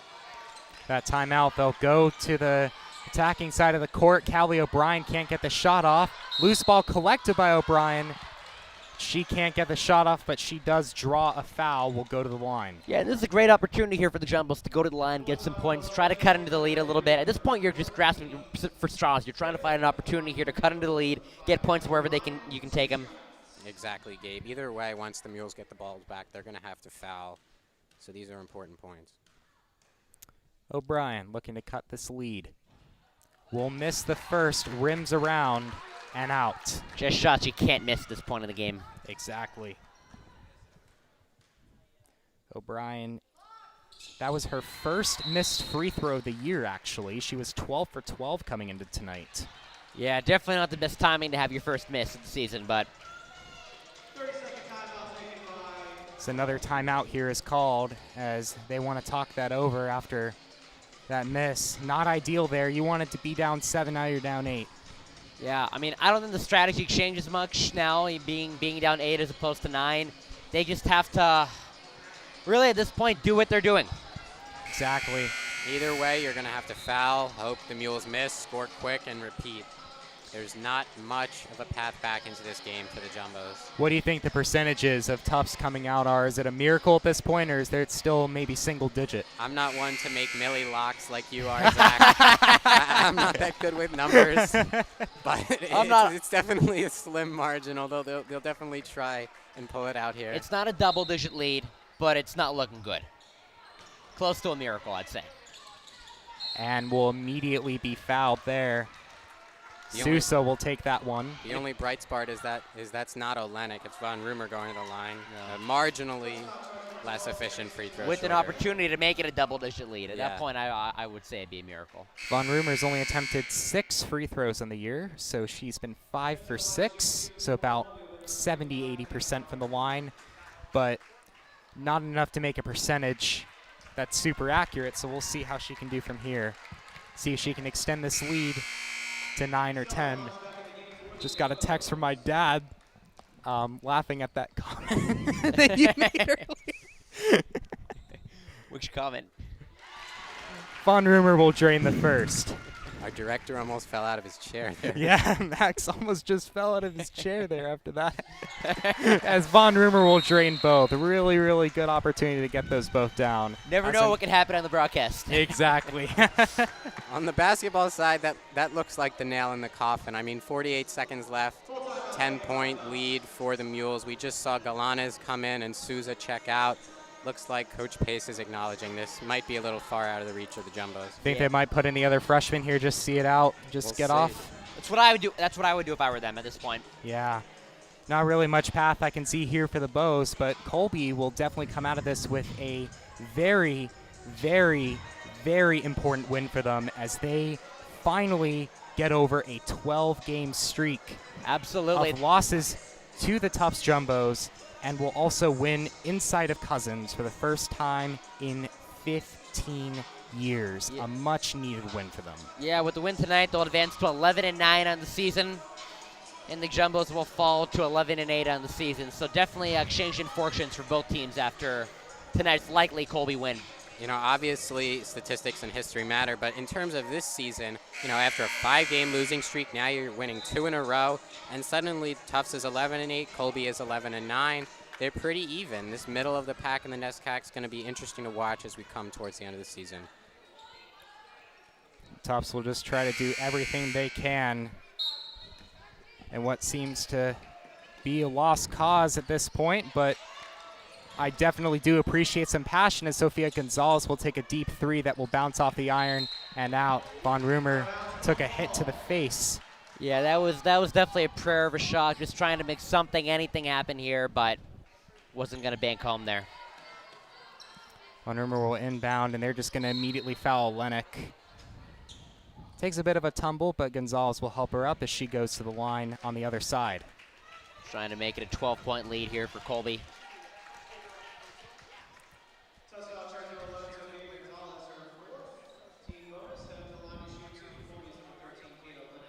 Sofia Gonzalez draws her 4th foul of the day, so she might not be on the court for longer if they keep up this fouling strategy.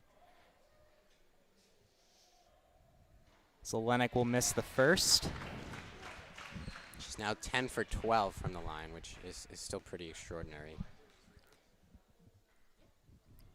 Olenek on shot 2 will make this one. Now up to an 11-point game as another timeout is once again called. Yeah, there's no reason not to take all your timeouts, discuss strategy. You never know what might happen. At the very least, the Jumbos tack a few points on the board here and make it a close Absolutely. game. Such a critical NESCAC game, as you so eloquently put earlier, Max. You never want to give up in a game when there's even a 1% chance potential of winning. Exactly, and this game has just been this game is so important for the Bows. They obviously want to see them win, but it's now looking increasingly more likely that Colby is just going to go back home to Waterville with a very, very important, frankly, statement win for them in NESCAC conference play. Yeah, and for the Jumbos, they have, senior day tomorrow at home on a Saturday. You'd like the atmosphere coming in to be, excited and confident coming off a win. Unfortunately, that's not the case, but they still do have a chance to make senior day special tomorrow with a win. Indeed. Starters are still out there for the Jumbos. Callie O'Brien's going to inbound. Yeah, here. they're not going to give up here. They're not going to give up. Spezzi checks in too. Russell finds Gonzalez. That's who you want to give the ball to for 3, and she won't get enough on that as it is rebounded, and Mordarski this time will be fouled. Mordarski did a nice job of dribbling out of traffic, taking some key seconds off the clock. She knew the Jumbos were trying to foul her, so delaying the inevitable, but it does serve to benefit the Mules. Tufts now out of timeouts, so it's looking increasingly more likely that this game will be seeing its way out to a significant Colby victory. Mordarski in double digits also. She has a chance to take her personal tally up to 15 on the day. Mordarski will at least get it up to 14 here.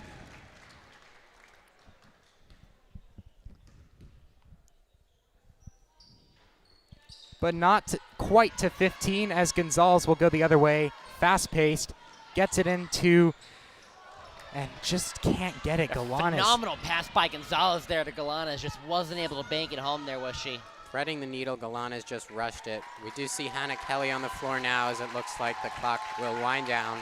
Mordarski will hold this on with some final dribbles as we hit 0 here in Cousins. Colby College getting their first win in Cousins in 15 years.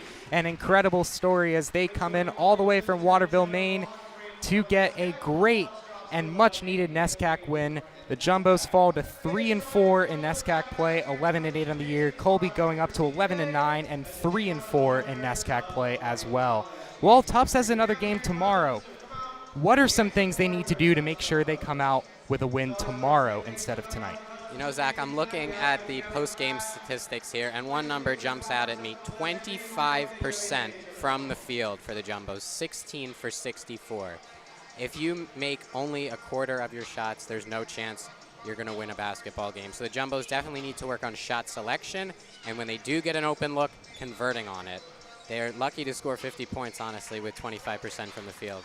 Gabe, any thoughts? Yeah, I think adding off from that next, they need to do a better job at diversifying who's making their shots. Sophia Gonzalez, 4 for 15 in the game. Samantha Sousa, 3 for 8. They need to make sure they're diversifying who gets the ball and who's able to bank down the shots down. If they don't do that, they're going to have trouble winning games. Exactly. Not the result the Jumbos wanted, but we will be back tomorrow night for what should be a very exciting senior day against Trinity. We will be back here at 3 o'clock Eastern here in Cousins Gymnasium, right here on JumboCast. You don't want to miss this. Today was great. I'm so excited that I was able to get this game off with you guys once again. Thank you to everyone who made this game possible today. Max Antonini directing, as always. Gabe Gonzalez and Max Druckman on our color analysis. Nick Dorr on color and camera, and Riley Daniel on the other camera. Once again, my name was Zachary Miller. Thank you so much for joining us on this ride tonight. Hopefully we'll see you and be able to see you tune in tomorrow for our senior day broadcast against Trinity, and please stay home safely. Thank you, guys.